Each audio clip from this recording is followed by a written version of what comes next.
살인, 간음, 이 도둑질, 이 세 개의 계명은 사회의 질서와 공동체를 세워가는데 아주 중요합니다. 이 세 개가 다 10계명이 다 중요하지만 살인이 난무하는 시대가 되면 어떻게 하겠어요? 엉망이 되는 거예요. 간음 어떻게 되겠어요? 완전히 세상이 혼탁하겠죠. 도둑질 마찬가지. 이 세 가지가 없으면 경찰도 없어지려나요? 하여튼 살기 좋은 나라가 되면 그런 일들이 생겨지지 않을까요? 오늘 8계명은 도둑질하지 말라는 계명입니다. 오늘 본문 15절에서 이 도둑질이라는 것을 히브리어로 가나프라는 단어가 쓰여졌는데요. 이 가나프라는 이 목적어가 나와 있지 않아요. 도둑질하지 말라에 대해서 이 목적어가 없으니까 무엇을 도둑질하지 말라는 건지, 뭐를 훔치지 말라는 건지가 나오지, 목적어가 없으니까. 그래서 도둑질하지 말, 가나프는 목적어가 나오지 않기 때문에 훔치는 대상을 우리가 알 수가 없어요. 제가 우리 집사님의 마음을 훔쳤어요. 대상이 있어야 되잖아요. 집사님이나 대상이 있어서 훔치면 안 된다 그랬는데 대상이 없어요. 목적어가 없으니까. 그래서 무엇을 훔쳐야 될지를 알 수가 없어요. 근데 구약 성경에서 가나프의 목적어는요, 사람과 사물에 동시에 올 수 있어요. 사람에게도 올 수 있고 물건에도 올 수 있다는 거죠. 무엇을 도둑질하지 말라는 목적어가 없기 때문에 구약 성경에서는 사람에게도 올 수 있고 물건에도 올 수 있다는 거예요. 그래서 가나프의 목적어는 다 올 수 있다. 이 동사, 가나프의 동사가 사람을 목적으로 갖는 경우에는 단 3번 나왔습니다. 창세기 40장 15절에 보면 나는 히브리 땅에서 끌려온 자, 이렇게 끌려온 게 가나프라는 단어가 써있어요. 끌려왔다. 출애굽기 21장 16절에 사람을 납치한 자가, 이 납치할 때도 가나프라는 단어가 쓰였고요. 신명기 24장 7절에 보면 사람이 자기 형제 곧 이스라엘 자손 중 한 사람을 유인했다. 그러니까 유인하여 종으로 삼거나 판 것이 발견되면 그 유인한 자가 가나프라고 써있어요. 이 세 구절을 보면 알 수 있듯이 제8계명은 이스라엘 사람의 자유를 빼앗는 것을 알 수가 있어요.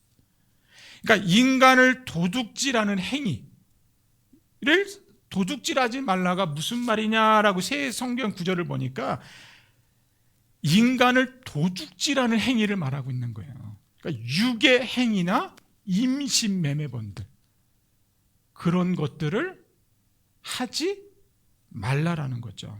그러니까 금지하지 말라라는 거예요. 예전에 보면, 지금도 있는지는 잘 모르겠지만 예전에 시골 사람들이 서울에 이렇게 상경을 하잖아요. 서울역에 보면 사람들이 그 사람들 이렇게 잡아가서 임신매매범에도 팔고 장기 팔고 돈 되는 일을 다 그런 일들 했잖아요. 껌파리에다 넘기고. 저는 서울역에 가본 적이 없어서 그런 일 당한 적은 없지만 이런 주변의 이야기들 보면 예전에 그 시골 사람들이 서울 와서 끌려간 일이 많다고 하잖아요. 그런 것들을 말하는 거예요. 임신매매나 유괴 행위들을 금하라, 그러니까 금지하고 있는 거예요. 8계명을 유괴 행위를 금하는 계명으로만 국한할 필요는 없다라는 거예요. 이 가나프의 동사의 목적으로는 인간뿐만이 아니라 짐승에게도 재물에게도 사물에게도 올 수 있기 때문에 그렇습니다. 그러니까 8계명은요, 도둑질의 대상을 확대하고 있는 거예요. 그러니까 사람에게서 물건에게도 이렇게 확대해서 이해하고 있더라, 말하고 있더라라는 거죠. 여러분, 동서고금 어느 사회를 막론하고요, 도둑질을 용인하는 사회는 없습니다. 그러니까 도둑질을 인정해주는 사회는 없는 거예요. 어떤 사회든지 도둑질은요, 사회적인 범죄 행위이기 때문에 그래요. 그래서 우리나라 속담에도 있잖아요. 바늘도둑이 소도둑 된다잖아요. 무슨 말이냐면 작은 것을 도둑질하는 사람은 소가 크잖아요. 큰 것도 도둑질할 수 있다라는 거예요. 가는 말이 고와야, 국어 시간입니다. 오늘은 가는 말이 고와야, 네, 그런 거예요. 이 도둑질하지 말라는 의미가 다 그런 거예요. 그러니까 가는 말이 별로인데 오는 말이 좋을 수가 없는 거예요. 그러니까 여러분들 식사하실 때도 오늘 맛있게 잘 먹었습니다 그래야 돼요. 오늘 뭐 이러면요, 뭐라고 준비하시는 분이 그럼 네가 해, 네가 막 이런단 말이에요. 그러니까 항상 가는 말이 고와야 오는 말도 곱다라는 거죠. 가장 오래된 함무라비 법전도요, 강도를 포함하여 도둑질한 사람을 사형에 처하라고 했어요. 무섭죠? 이슬람의 코란은요, 도둑질한 사람의 손을 잘라버리라고 그랬어요. 그렇다면 성경은요, 도둑질한 사람을 어떻게 하라고 했을까요? 함무라비 법전에는 사람을 처형해라, 죽여라, 도둑질하거나 강도는 사람을 죽이라 그랬어요. 코란에서는 그 사람의 손을 자르라, 남자나 여자 할 것 없이 도둑질한 사람들은 자르라는 거예요. 성경은 뭐라고 얘기하고 있을까요? 성경은 물건과 사람을 구분하고 있어요. 출애굽기 21장, 22장, 23장에 잘 설명하고 있어요. 도둑질의 대상이 물건인 경우에는 배상법을 설명하고 있어요. 예를 들어 소나 양과 같은 짐승을 도둑질했을 때에는 그 짐승을 죽이지 말고 주인에게 돌려주어라. 돌려줄 때 갑절로 해서 돌려줘라. 배상, 돌려주라라는 거죠. 구약 성경에서 절도죄에 해당하는 이 절도죄에 대해서는요, 당시 주변 나라의 경우와는 달리 사형이나 손을 자르거나 가혹한 형벌을 성경에서 말하고 있지 않아요. 함무라비 법전 이런 것들, 눈에는 눈, 이에는 이 이라잖아요. 근데 성경은 그렇게 설명하고 있지 않더라는 거예요. 성경은요, 절도범을 처벌할 때 신체적인 상해를 가하지 않는 이유는 사람이 물질보다 더 소중하기 때문에 그렇습니다. 이스라엘의 형법은요, 재산이 아니라 사람에게 있어요. 사람. 더 나아가 구약시대에 다른 사람의 짐승이나 물건을 훔치는 행위는 대부분 경제적으로 가난했기 때문에 그래요. 그래서 가혹한 형벌보다는 배상법을 적용하고 있어요. 그런데 사람을 도둑질한 경우는 사정이 좀 달랐어요. 물건을 좀 도둑질할 때는 배상법이 주어지지만 사람을 도둑질하고 좀 상황이 다르다는 거죠. 출애굽기 21장 16절에 보면 사람을 납치한 자가 그 사람을 팔았던지 자기 수하에 두었든지 그를 반드시 죽일지니라 라고 설명하고 있어요. 신명기 24장 7절에도요, 사람이 자기 형제 곧 이스라엘 자손 중 한 사람을 유인하여 종으로 삼거나 팔았을 경우가 발견이 되면 그 유인한 자를 반드시 죽일지니라라고 했습니다. 이같이 하여 너희 중에서 악을 제하라 라고 말씀하고 있어요.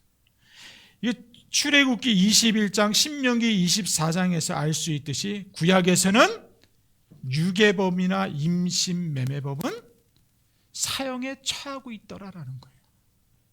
여러분, 이 십계명이 어디에서 주어졌는지를 이해하셔야 돼요.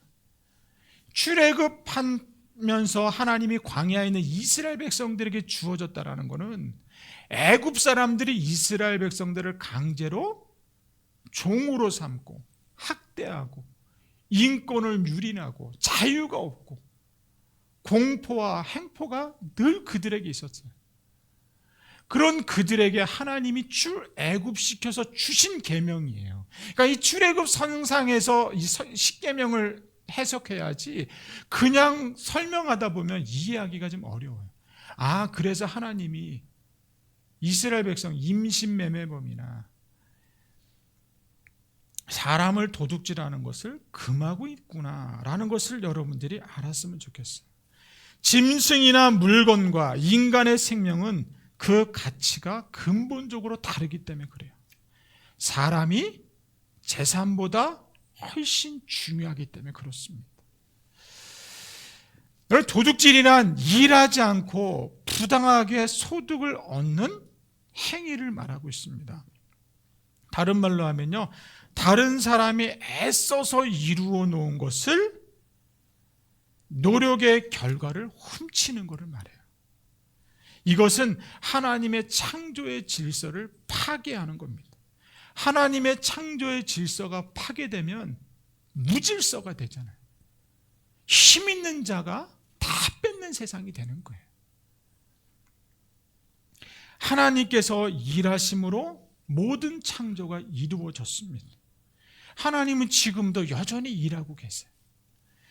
사람도 일하면서 수고한 대가로 삶을 유지해 나가잖아요. 그것이 하나님이 만드신 창조 질서예요. 그러니까 샬롬이 있어야 될 곳에 샬롬이 무너지고 있더라는 거예요. 그래서 우리는 그 샬롬을 회복해야 될 줄로 믿습니다. 사람은 부지런히 일하면서 자신이 일한 열매를 얻도록 되어 있어요.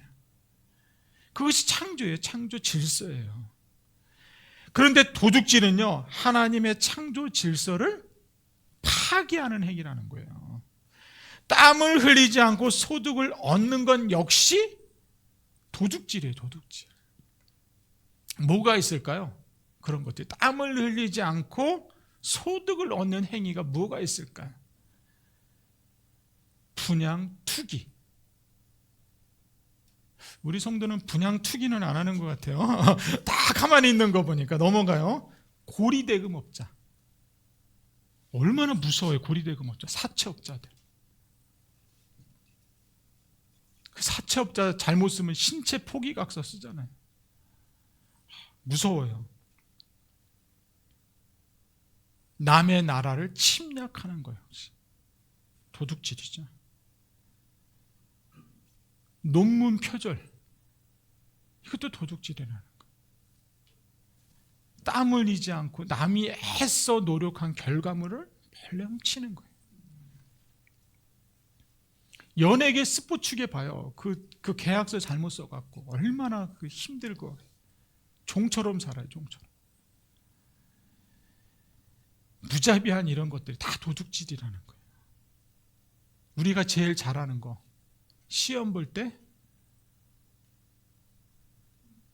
컨닝하는 거, 이게 다 도둑질이에요. 부정행위들, 이게 남의 것을 도둑질하는 거예요. 땀 흘리지 않고 얻는 것은 모두가 도둑질. 이것보다 더 많은 것 같아요. 주님 생각하지 않고 축복을 받으려고 하는 거, 다 도둑질이에요. 신앙생활하지 않으면서 복 받으려고 하는 거.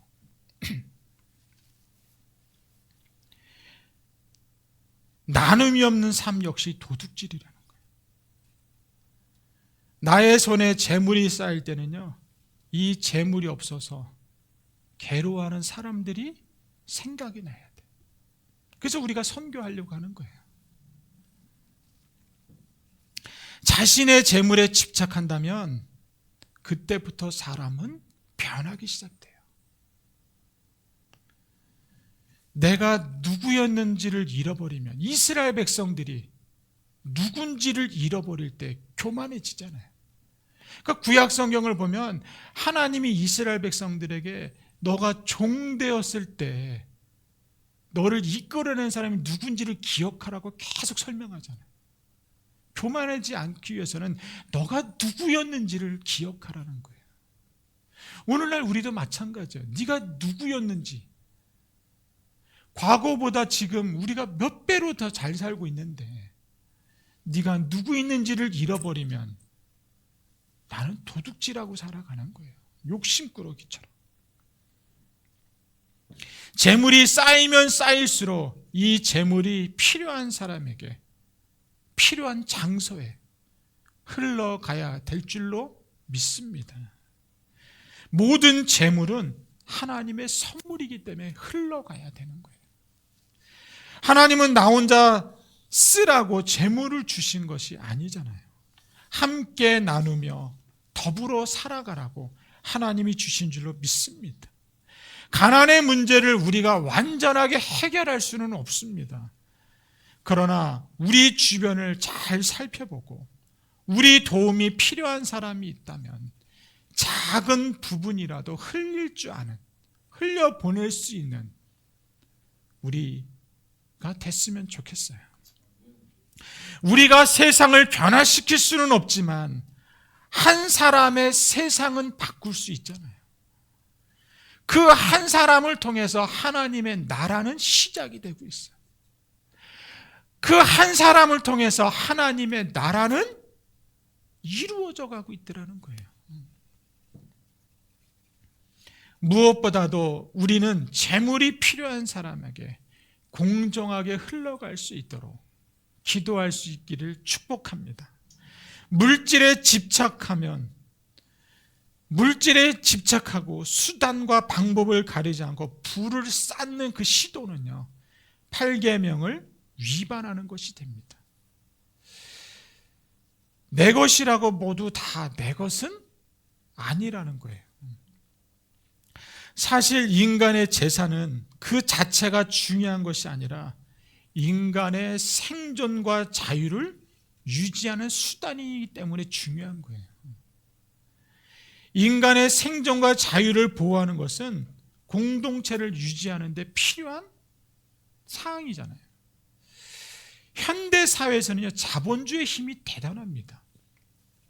재물이 절대적인 가치라고 생각이 돼요. 그래서 요즘 사람들은요, 재물이 절대적인 거니까. 자본주의는 이 돈이 절대적인 힘이잖아요. 그래서 젊은이들은 돈을 벌어야 된다는 거예요. 돈이 있으면 모든 것을 할 수 있다고 생각을 해요. 그래서 도둑질이 아주 돈을 모아야 된다고 생각해요. 여러분들도 혹시 그렇게 생각했어요? 자본주의에는 돈이 힘이기 때문에 그 돈을 벌려고 사람들을 돌아보지 않고 그렇게 열심히 돈을 벌고 있으면 안 된다는 거죠. 따라서 많은 이들에게 재물을 얻는 것이 삶의 최고의 목적이 되어서는 안 돼요.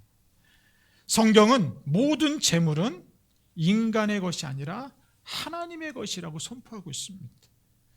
심지어는 인간조차도 하나님의 것입니다. 내가 나를 마음대로 할 수 없는 거예요.